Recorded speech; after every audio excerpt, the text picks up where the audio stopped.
Selamat datang di ruang buku dan wawasan, tempat kamu menemukan makna dari kata. Hari ini kita akan menyelami buku berjudul In Praise of Walking, pengetahuan baru tentang cara berjalan dan alasannya, karya Shane O'Mara, penerbit Vintage Digital 2019. Video ini bukan pengganti buku, melainkan jendela untuk melihat makna yang terkandung di dalamnya. Jika kamu merasa terinspirasi, saya sangat menyarankan untuk membaca langsung karya aslinya. Jalan kaki bukan sekadar aktivitas, melainkan ritual yang menyambung tubuh, pikiran, dan dunia sekitar. Buku ini mengajak kita menghargai kembali tindakan sederhana yang dapat memperbaiki suasana hati, kesehatan otak, dan makna hidup. Setiap langkah yang kita ambil seringkali tidak kita sadari.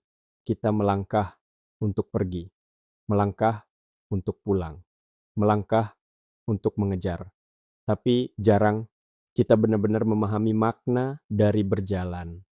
Hari ini di ruang buku dan wawasan kita tidak membahas teknologi mutakhir, bukan pula teori ekonomi atau filsafat tinggi, tapi justru kekuatan sederhana yang ada di kaki kita sendiri. Lewat buku In Praise of Walking karya Shane O'Mara, kita akan menyusuri ulang makna dan keajaiban dari sesuatu yang selama ini begitu akrab. 1. Manusia, makhluk yang diciptakan untuk berjalan. Berjalan tegak dengan dua kaki merupakan aspek mendasar yang menjadikan kita manusia. Sifat unik ini berakar dari evolusi dan berperan penting dalam kemampuan fisik dan mental kita.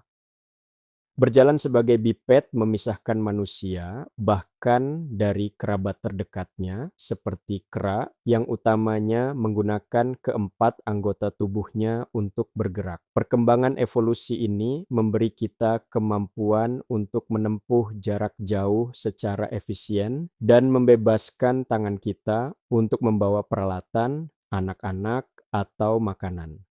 Pada tahap awal evolusi manusia, ini merupakan keuntungan utama dalam bertahan hidup dan menjelajah.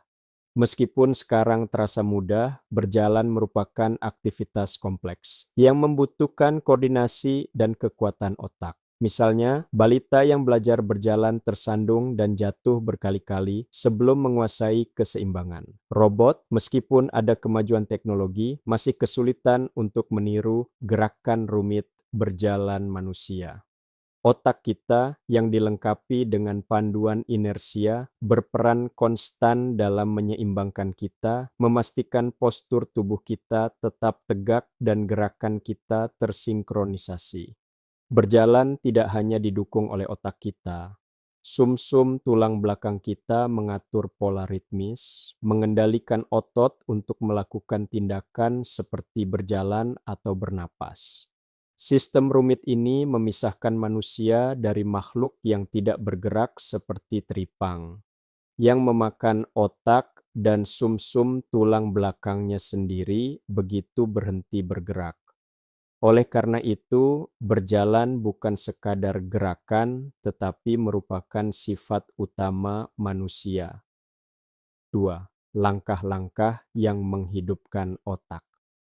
Shane O'Mara adalah seorang ahli saraf, dan ia menunjukkan bahwa saat kita berjalan, otak kita menjadi lebih aktif, lebih segar, lebih fokus. Jalan kaki tidak hanya membuat jantung sehat, tapi juga membantu mencegah depresi, meningkatkan kreativitas, bahkan memperkuat memori. Di masa Yunani kuno, para filsuf berjalan sambil berdiskusi. Di masa modern, para penulis, seniman, dan pemikir besar menemukan inspirasi mereka justru ketika sedang melangkah perlahan. Berjalan menghubungkan tubuh dan pikiran, kata O'Mara. Dan mungkin itulah mengapa dalam berjalan kita merasa lebih utuh. 3. Kota yang dapat dilalui dengan berjalan kaki mendorong kesejahteraan dan koneksi. Desain perkotaan memiliki pengaruh yang mendalam pada kebiasaan berjalan kaki kita dan selanjutnya kesehatan mental dan fisik kita. Kota-kota seharusnya mendorong berjalan kaki, tetapi banyak yang gagal melakukannya. Agar sebuah kota dianggap dapat dilalui dengan berjalan kaki, fasilitas sehari-hari seperti toko dan sekolah harus dapat diakses dengan berjalan kaki. Jalan-jalan harus terasa nyaman dan menarik, dengan banyak ruang hijau seperti taman untuk menawarkan lingkungan yang menyegarkan. Pikirkan ruang-ruang ikonik seperti Hyde Park di London atau Central Park di New York. Tempat-tempat ini adalah surga bagi para pejalan kaki. Ruang hijau dan mudah diakses tidak hanya meningkatkan kesejahteraan individu, tetapi juga meningkatkan perekonomian. Kota yang dapat dilalui dengan berjalan kaki cenderung mengarah pada peningkatan aktivitas ekonomi lokal, karena orang-orang berbelanja dan berinteraksi sambil berjalan kaki. Selain itu, desain yang ramah pejalan kaki bermanfaat bagi populasi yang menua, memungkinkan para manula untuk tetap bergerak dan mandiri lebih lama. Kemudahan berjalan kaki bukan hanya preferensi estetika. Hal ini penting untuk menumbuhkan kesejahteraan individu dan koneksi komunitas. Mengadopsi prinsip-prinsip perencanaan perkotaan seperti ease, mudah, dapat diakses, aman, dan menyenangkan, dapat mengubah kota-kota di seluruh dunia menjadi lingkungan yang lebih sehat dan lebih layak huni. Contoh, Central Park berfungsi sebagai tempat pelarian alami bagi penduduk kota di New York. Tempat nongkrong di lingkungan sekitar di Italia mendorong interaksi sosial. Orang dewasa yang lebih tua di area yang dapat dilalui dengan berjalan kaki menunjukkan mobilitas dan kemandirian yang lebih tinggi. 4. Berjalan memengaruhi suasana hati dan kepribadian. Periode lama tidak beraktivitas fisik berkorelasi dengan perubahan negatif dalam kepribadian. Namun, berjalan, tindakan bergerak, dapat membalikkan efek ini dan mencerahkan suasana hati kita. Penelitian menunjukkan bahwa orang yang jarang bergerak lambat laun menjadi kurang menyenangkan, supel, dan terbuka terhadap pengalaman. Sebaliknya, berjalan meningkatkan kesejahteraan mental kita. Menghabiskan waktu hanya 1 jam berjalan di luar ruangan setiap minggu dapat secara signifikan mengurangi kemungkinan depresi. Penelitian juga menunjukkan bahwa waktu yang dihabiskan di ruang hijau memiliki efek yang sangat membangkitkan semangat. Berjalan di alam membantu memulihkan kondisi mental kita dan mengurangi stres. Misalnya, sebuah penelitian yang membandingkan suasana hati setelah berjalan di tepi sungai dengan berjalan di terowongan menemukan bahwa paparan terhadap unsur-unsur alam membuat orang merasa jauh lebih baik. Meskipun berjalan mungkin tampak mudah, hal itu sangat memengaruhi kondisi mental dan fisik kita. Bagaimanapun, Hippocrates menyebut berjalan sebagai obat terbaik, dan sains terus mendukung klaim itu. Contoh, orang yang berjalan 1 jam setiap minggu menunjukkan penurunan risiko depresi sebesar 12%. Pejalan kaki di tepi sungai memiliki suasana hati yang jauh lebih tinggi daripada pejalan kaki di terowongan. Jalan-jalan secara teratur meningkatkan keterbukaan dan keramahan dalam ciri-ciri kepribadian. 5. Berjalan memicu kreativitas. Berjalan telah lama dikaitkan dengan munculnya ide-ide kreatif. Saat kaki kita bergerak, pikiran kita seringkali memasuki kondisi yang mengilhami pemikiran orisinal. Pemikir dan kreator sejarah seperti Thoreau, Wordsworth, dan Nietzsche sering menganggap berjalan sebagai hal yang penting bagi karya intelektual mereka.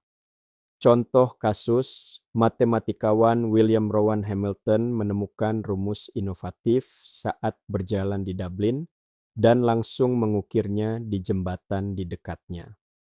Rahasianya terletak pada bagaimana otak kita memasuki mode tertentu saat berjalan. Berpikir aktif berpadu dengan mode default yang mengalir bebas, yang memungkinkan otak memproses ingatan dan menghubungkan ide. Kesabaran aktif ini menumbuhkan kondisi mental yang sempurna untuk inovasi dan pemecahan masalah. Berjalan di luar ruangan lebih jauh merangsang hipokampus yang terkait dengan memori dan navigasi, menyempurnakan kemampuan kita untuk berpikir kreatif. Bagi mereka yang berjuang dengan masalah yang menantang, berjalan seringkali dapat memberikan terobosan yang dibutuhkan. Contoh, Toro percaya bahwa ide-ide bagus dimulai dengan berjalan. Penemuan rumus legendaris Hamilton terjadi saat berjalan-jalan. Aktivitas otak beralih antara fokus dan mengembara selama berjalan meningkatkan wawasan. 6. Berjalan menghubungkan kita dengan orang lain. Meskipun berjalan dapat menjadi proses meditasi yang menyendiri, hal itu juga sangat sosial. Berjalan bersama orang lain memperkuat hubungan dan memunculkan pengalaman bersama. Aktivitas sederhana seperti percakapan saat berjalan menumbuhkan hubungan yang bermakna. Bahkan bagi anak-anak, kemampuan berjalan menandai titik balik dalam cara mereka bermain dan berkomunikasi. Orang lanjut usia yang secara teratur berjalan menunjukkan tingkat sosialisasi dan kesejahteraan yang lebih tinggi dibandingkan dengan teman sebayanya yang kurang aktif. Berjalan dalam kelompok membawa manfaat tambahan, termasuk langkah yang disinkronkan dan ikatan yang lebih baik. Aktivitas seperti pawai komunitas atau bahkan protes menghasilkan kegembiraan psikologis kolektif yang menunjukkan bagaimana berjalan menumbuhkan persatuan. Bahkan jalan kaki sendirian dapat memiliki komponen sosial bawah sadar. Ziarah, misalnya, sering menghubungkan pejalan kaki dengan tujuan atau keyakinan bersama, bahkan jika mereka berjalan sendiri secara fisik. Contoh, pejalan kaki berkelompok secara tidak sadar menyinkronkan langkah mereka. Orang lanjut usia yang berjalan bersosialisasi lebih aktif. Peziarah menemukan hubungan spiritual meskipun berjalan sendirian. Mari melangkah dengan sadar. Maka, mari kita berjalan lagi. Bukan sekadar menuju tempat, tapi juga untuk kembali ke dalam diri kita sendiri. Berjalan adalah meditasi dalam gerak, doa yang tidak bersuara, dialog diam antara tubuh, alam, dan jiwa. Dalam setiap langkah ada ruang untuk berpikir, untuk merasa, dan untuk pulih.